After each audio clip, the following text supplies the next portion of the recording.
Selamat sore saudara terkasih dalam Tuhan Yesus Kristus. Pada kesempatan persekutuan Komisi Wanita Ester pada sore hari ini, bersama-sama kita akan merenungkan satu tema yang kecil menjadi alatnya. Mari bersama-sama sebelum kita masuk di dalam renungan firman Tuhan pada kesempatan sore hari ini, kita boleh merendahkan hati kita di hadapan Tuhan. Kita berdoa. Bapa di dalam kerajaan surga, segala puji syukur kami naikkan kepadamu. Pada kesempatan sore hari ini Tuhan, kembali kami boleh merenungkan, kembali kami boleh disapa melalui firman Tuhan. Kami boleh diingatkan Tuhan, siapakah diri kami, pribadi yang begitu tidak berarti, yang kecil, tetapi Tuhan mau memilih memakai kami menjadi alat-Mu. Kami mau menyerahkan Tuhan perenungan firman Tuhan pada kesempatan sore hari ini ke dalam tangan-Mu. Di dalam nama Tuhan Yesus Kristus kami sudah berdoa. Amin. Saudara terkasih dalam Tuhan Yesus Kristus, bersama-sama kita akan membaca satu bagian teks firman Tuhan yang terambil dari kitab Mika pasal yang kelima ayat yang pertama sampai dengan yang kedua. Firman Tuhan berbunyi demikian.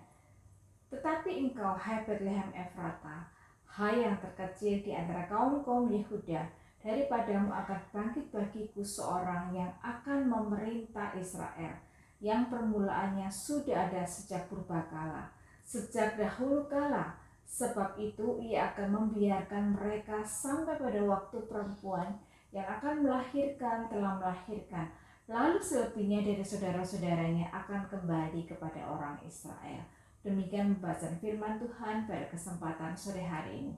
Saudara-saudara terkasih dalam Tuhan Yesus Kristus, pernahkah kita mendengar nama kota Dubu? Saya baru mendengar nama kota ini beberapa tahun yang lalu. Dubu adalah nama kota kecil yang merupakan ibu kota Kepulauan Aru, salah satu kabupaten di Provinsi Maluku. Kota Dubu suatu kota kecil dengan potensi yang luar biasa, karena kota ini dikenal sebagai penghasil mutiara yang berkualitas tinggi. Kota kecil dengan potensi alam yang luar biasa. Kecil bukan berarti tidak berarti. Kecil bukan berarti tidak berguna. Begitu pula dengan nama kota Bethlehem.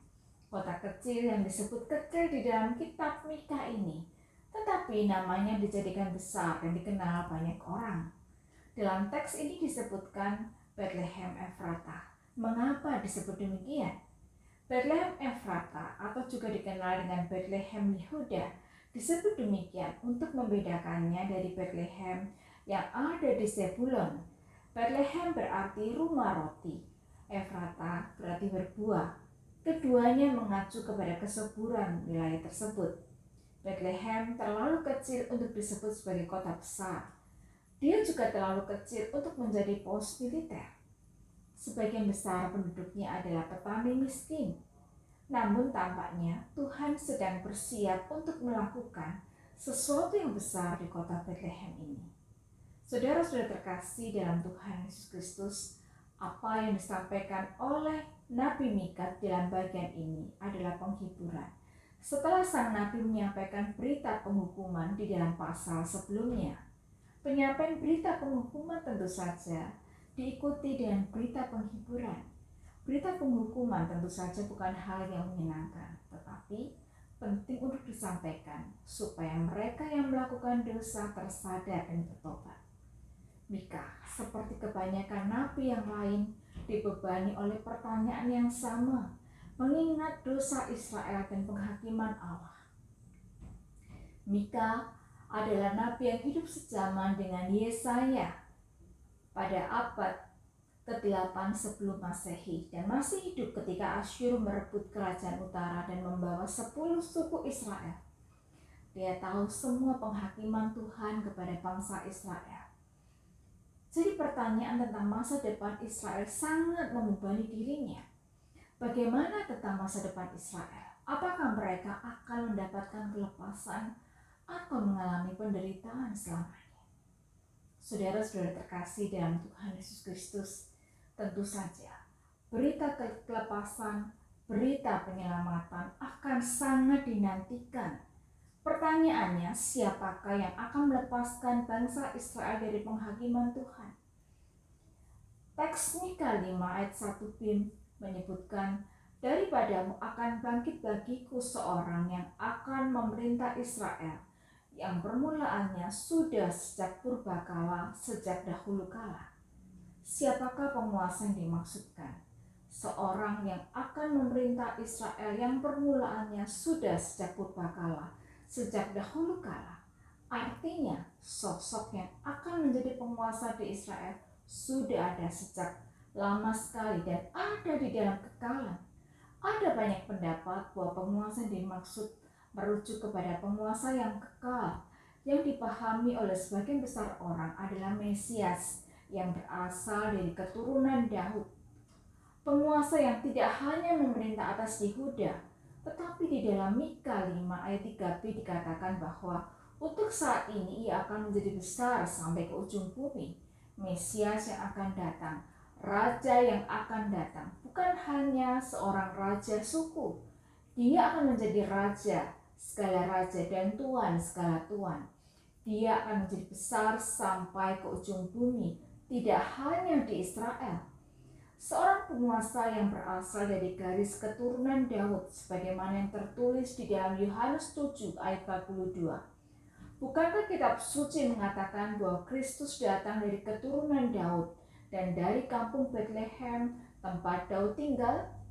Saudara-saudara terkasih dalam Tuhan Yesus Kristus, seorang penguasa yang berasal dari Bethlehem, kota yang kecil, kota yang tidak diperhitungkan di antara suku-suku Yehuda. Namun tempat ini dipilih Allah menjadi tempat kelahiran Sang Mesias. Apakah hanya karena Mesias berasal dari keturunan Daud sehingga Bethlehem menjadi tempat kelahirannya? Tentu saja ini adalah sebuah fakta yang tidak dapat dipungkiri. Namun jelas dikatakan bahwa Bethlehem adalah tempat yang kecil, bukan kota yang besar. Lalu mengapa Allah memilih kota yang kecil ini?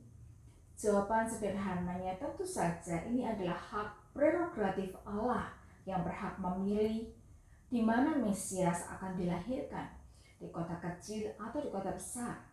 Jika Allah memilih tempat lahirnya Mesias adalah kota kecil yang tidak penting, adalah karena Allah ingin menunjukkan bahwa fokus di dalam sejarah penebusan bukan tergantung kepada sesuatu yang hebat, tetapi pada campur tangan ilahi untuk menghasilkan kebesaran dari ketiadaan. Allah memilih sesuatu yang kecil, tenang untuk melakukan sesuatu yang mengubah arah sejarah di dalam kekekalan. Tuhan memilih yang rendah, sehingga kita tidak bisa membanggakan jasa, tetapi hanya dalam belas kasihannya. Tuhan itu bebas melakukan apapun. Dia tidak terkesan dengan kebesaran kita. Dia melakukan segala sesuatu hanya untuk kemuliaannya. Dia memilih Bethlehem agar tidak ada yang menyombongkan diri. Kita sering melihat bahwa Tuhan cenderung memilih yang tidak penting, yang rendah, yang biasa, yang tidak diperhatikan sebagai alatnya. Sehingga melaluinya dia menampilkan kilatan kemuliaan yang paling terang. Dia memilih saudara dan saya dengan bebas tanpa syarat. Kita yang adalah pribadi yang kecil yang tidak berarti, untuk menghentikan semua kesombongan kita. Yang kecil bukan berarti tidak berarti. Yang kecil bisa menjadi alatnya jika dipilihnya. Saudara-saudara terkasih dalam Tuhan Yesus Kristus, seorang penguasa yang lahir dari kota kecil Bethlehem, yang akan dilahirkan oleh seorang perawan, seorang penguasa yang diyakini adalah Kristus, akan memerintah atas segalanya.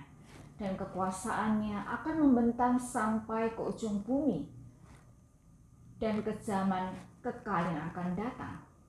Seorang penguasa yang memerintah dunia membentang sampai ke ujung bumi, dan pemerintahannya akan membawa damai bagi umat manusia, karena dia yang akan menjadi pendamai antara Allah dan umatnya melalui kematian yang tragis di atas salib Kalvari.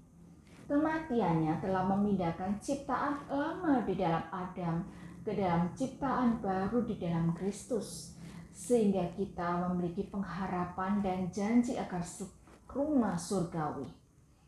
seorang penguasa yang akan menyelamatkan umat manusia lahir di kota yang kecil, di tempat yang tidak layak, untuk menunjukkan kepada kita semua karya keselamatan itu terjadi hanya karena campur tangan ilahi, bukan karena kehebatan manusia. Yang kecil, yang tidak berarti, bisa dipakainya untuk menyatakan kemuliaannya. Mari kita sambut kelahirannya seperti seorang anak kecil yang polos, yang tulus, dengan menyingkirkan segala kesombongan kita.